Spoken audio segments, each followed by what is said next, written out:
अगर आगे से आप ध्यान से देखें तो आप समझ ही नहीं पाएंगे ये बाइक कौन सी है, क्योंकि लगभग मॉडल वही है, पर सिर्फ हेडलाइट का सेटअप चेंज करने की वजह से इसके लुक्स में काफ़ी ज़्यादा इन्हेंसमेंट आ चुका है।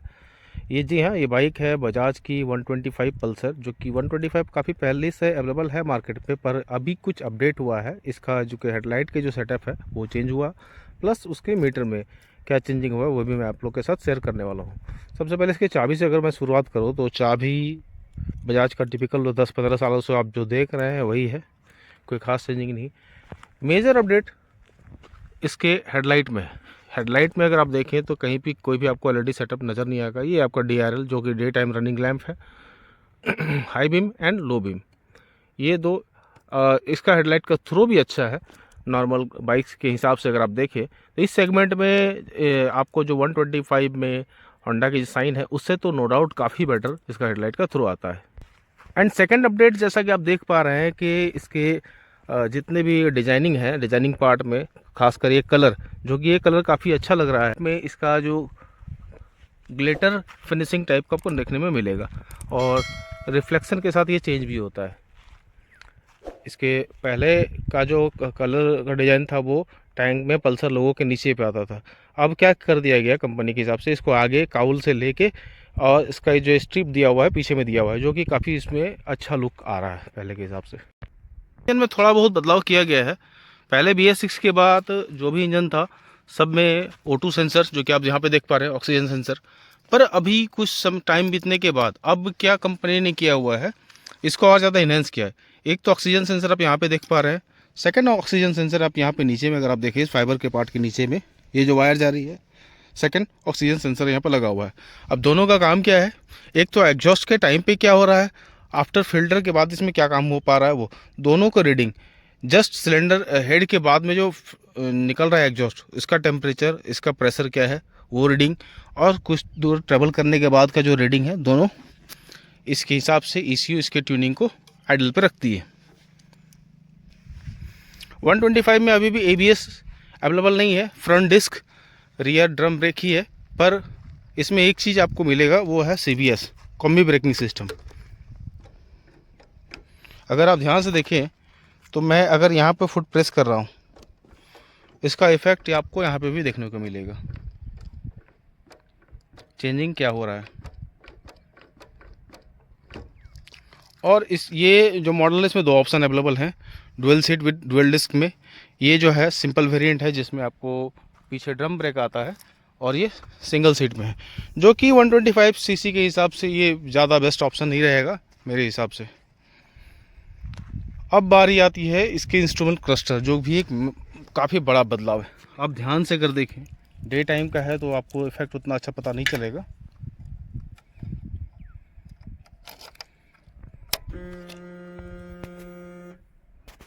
कंप्लीट डिजिटल मीटर इसमें आपको मिल रहा है, जिसमें से अगर आप यहाँ पे देखें तो ये स्पीड का है, एंड ये RPM मीटर है, फ्यूल मीटर है, न्यूट्रल, DRL, और भी ऑप्शन है जो भी आपको इसमें मिलेंगे, plus high beam low beam का जो भी सेटअप, जो भी ऑप्शन आप देख रहे हैं वो उसमें दिया हुआ है। हाई बीम और लो बीम के लिए जो पास की है सिंगल्स, इसी से कंट्रोल होता है। पुश करने पे ये हाई बीम हो गया, पुल करने पे ये लो बीम हो गया, और सेकंड पुल करेंगे तो ये पास का काम करेगा। इंजन माल फंक्शनिंग लाइट से ले है। और एक इसमें एक बड़ा चीज़ है, अगर आप यहाँ पे ध्यान से देखें, एक मोड बटन दिया हुआ है। अब मैं मोड को अगर एक बार क्लिक करता हूँ तो देखिए क्या क्या चेंज हो रहे हैं। फर्स्ट टाइम इंटर सेटिंग, फिर मोड बटन को लॉन्ग होल्ड करेंगे तो इसमें सेटिंग में चेंज हो हम लोग कर सकते हैं। देखिए अब आ गया इसमें ब्लूटूथ ऑन।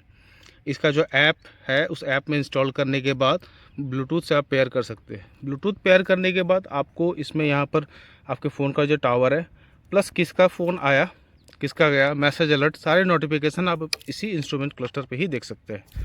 सेकंड एक और चीज़ है, वो ऐप से अगर कनेक्टेड है और आप हेलमेट में माइक लगा हुआ है, स्पीकर माइक लगाया हुआ है, या फिर हेडफोन लगाए हुए हैं, तो अब ड्यूरिंग राइडिंग आपको फ़ोन निकालने की ज़रूरत नहीं है। बस एक बटन से वन टाइम क्लिक कीजिए, वन टाइम प्रेस करते ही वो फ़ोन रिसीव हो जाएगा, या फिर 2 टाइम्स करेंगे तो फ़ोन डिस्कनेक्ट हो जाएगा। और नॉर्मल सिचुएशन में आप वन टाइम क्लिक करेंगे, 2 टाइम्स क्लिक करेंगे तो लास्ट कॉल जो किए थे वो भी इसमें वापस से कॉल लग जाएगा। तो इस 125 सीसी सेगमेंट एक इकोनॉमिकल बाइक के रेंज में ही आती है, उसके हिसाब से इसमें जितना फीचर दिया हुआ है वो काफ़ी है, अच्छा है। साइड स्टैंड लाइट है। अब अगर इसके साउंड की बात करूं तो इतने इतने चेंजिंग के बाद इसका साउंड कभी कुछ ना कुछ तो चेंजिंग हुआ ही होगा। आप लोग देखते हैं, ये इसका आइडल साउंड है। अगर मैं रेव करूं तो इसका साउंड, इसमें अच्छा खासा थंब भी है। और आप अगर इंजन स्टार्ट रखते हो तभी इसके हेडलाइट भी कंप्लीट सारे जलता है। आप देखें, जो कि थ्रो काफ़ी ज़्यादा है, काफ़ी अच्छा है। मैं अगर किल शिफ्ट,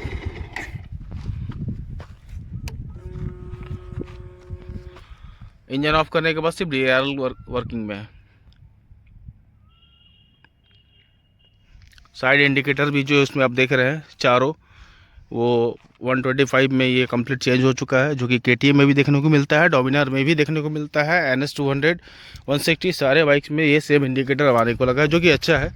ये इंडिकेटर को अगर आप नाइट में ग्लो कर रहे हैं तो अच्छा खासा इसमें विजिबिलिटी आता है, प्लस दूर से देखने में भी काफ़ी अच्छा लगता है। इसके की के जितने भी डिज़ाइन है, पहले ये यहाँ से छोटा सा ग्लॉसी पार्ट दिया हुआ है और पास में ही हाई बीम लो बीम का सेटअप जो है कर दिया गया है। मोड बटन यहाँ मिल जा रहा है, टर्निंग इंडिकेटर है। नीचे में जो पार्ट आप देख रहे हैं वो सेल्फ का है, और स्टार्टर मोटर इधर है, किल स्विच यहाँ पे है, ठीक है। अब E20 अपडेट के साथ ये बाइक आ रही है। ये तो 15 सालों से एक ही है, कोई चेंजिंग नहीं। ये लोगो है, पहले प्रिंटेड रहता था, फिर बाद में क्रोम किया गया, फिर डी क्रोम हुआ, अब ये सिल्वर फिनिशिंग में मैं देख रहा हूँ। हमेशा से पल्सर जितने भी हैं उसमें से यहाँ से एक पार्ट टूटने का और ये टूटने का प्रॉब्लम रहा ही है। पता नहीं कि ये अगर स्टिकर ही हो तो ज़्यादा बेटर है। अब वो तो अपनी अपनी कंपनी के है। सिल्वर लाइनिंग के साथ ये ब्लू डिजाइनिंग काफ़ी अच्छा लग रहा है। ब्लैक बाइक है, और भी कलर इसमें आपको आते हैं।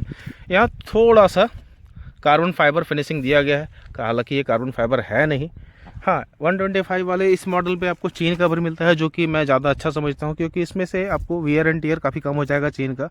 लॉन्ग चलोगे तो भी, जहाँ 500 किलोमीटर किसी नॉर्मल बाइक्स के जो ओपन चेन सेटअप है, आप एक स्प्रे के बाद अगर 500 किलोमीटर चला रहे हो तो इसको एक बार चेन क्लीनिंग और स्प्रे के बाद इसमें 1000 किलोमीटर भी आप चला सकते हो, क्योंकि इसमें डस्ट बहुत ही कम लगता है। ये चीज़ ज़्यादा बेटर है। हाँ, लेकिन हाई एंड बाइक है, अगर ज़्यादा पावरफुल है, स्पीड काफ़ी, जो बाइक सिर्फ स्पीड के लिए बना हुआ है उसमें ये थोड़े से ड्रैग ज़्यादा करता है, इसलिए कंपनी इसको हटा देती है। टायर अगर बोलते हैं, या डस्ट प्रोटेक्टर को भी बोल सकते हैं, पल्सर 150 के बाद 125 में भी दिया हुआ है। कुछ लोग इसको हटवा देते हैं, लेकिन इसको हटाना सही नहीं है। इससे क्या होता है आपको कि बारिश के समय में जितने भी कचरा या फिर कीचड़ आता है वो इसी तक सीमित रह जाता है, और आपका ये वाला पार्ट में नहीं आएगा। और यहाँ जो पिलियन है उसके भी पैर में कीचड़ वगैरह से काफ़ी ये प्रोटेक्ट करती है। अगर बाहर वाले हेडलाइट सेटअप में देख रहे हैं तो हेडलाइट का डिज़ाइन इसमें काफ़ी अच्छा किया गया है। हेडलाइट में कंप्लीट इसमें LED सेटअप दिया हुआ है। यहाँ पे क्रोम है, लेकिन ये थोड़ा सा स्मोकी क्रोम मुझे देखने को लग रहा है, ब्लैक टाइप का। यहाँ पे भी जो शायद लाइट रहता तो और ज़्यादा इस सेटअप को इन्हेंस करता। ये तो पार्ट ऑफ लुक्स है। फ्रंट फेंडर में आप देख रहे हैं तो यहाँ पे दिया हुआ है, इसका कार्बन फाइबर का फिनिशिंग है, कार्बन फाइबर है नहीं। नीचे साइलेंसर के पास में ऑक्सीजन सेंसर एक यहाँ है, एक नीचे है, कैटकॉन दिया हुआ है, और ये फाइबर पार्ट नीचे में लगा है, जिससे ये काफ़ी ज़्यादा इस लुक इसको इन्हेंस कर रहा है। हाँ, इसका क्वालिटी कंपनी आने वाले टाइम में देख रहे हैं कि ये पहले से बेकार हो गया। पहले अगर मैं देखूं तो इसमें एक यहाँ पे नट दिया हुआ है और ऊपर में ये पुश लॉक है, लेकिन ये वाइब्रेट कर रहा है। ये न्यू बाइक है, 2-4-5 दिन पुरानी ही है, और न्यू बाइक में ये प्रॉब्लम मैं अभी देखने को मुझे मिल रहा है। तो कुछ कुछ चीज़ें हैं जो कंपनी टाइम के साथ अपग्रेड भी होता है, तो कुछ डिग्रेड भी हो रहा है।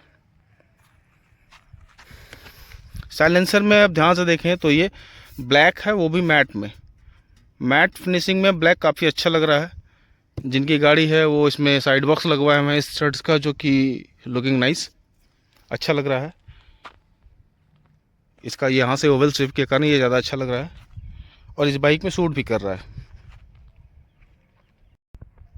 अब अगर आपका क्वेश्चन है कि इस सेगमेंट में आपके पास और कौन कौन सी बाइक है, तो इस सेगमेंट में सिंपल लुकिंग में चाहिए, ये फैमिली यूज़ के लिए चाहिए, तो आप CB shine, SP shine Honda की यूज़ कर सकते हैं।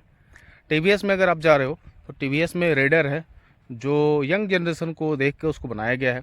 हर तरह के लोगों में वो अच्छा लगेगा नहीं, और डिपेंड योर चॉइस, आपको किस टाइप के बाइक से ज़्यादा पसंद आ रहे हैं।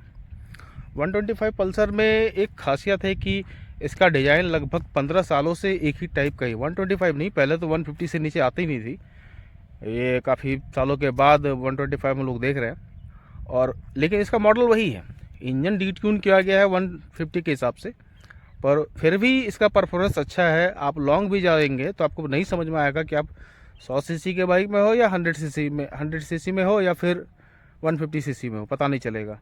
और ये 100 to 150 के बीच की कैटेगरी है 125, जो कि हर हिसाब से सही है, आपको माइलेज भी मिल रहा है और लॉन्ग रूट पे भी कभी कभार आप यूज़ कर सकते हो। अगर मेरा ये वीडियो आपके लिए इन्फॉर्मेटिव है तो प्लीज़ चैनल को लाइक करें, शेयर करें, सब्सक्राइब करें। Thank you.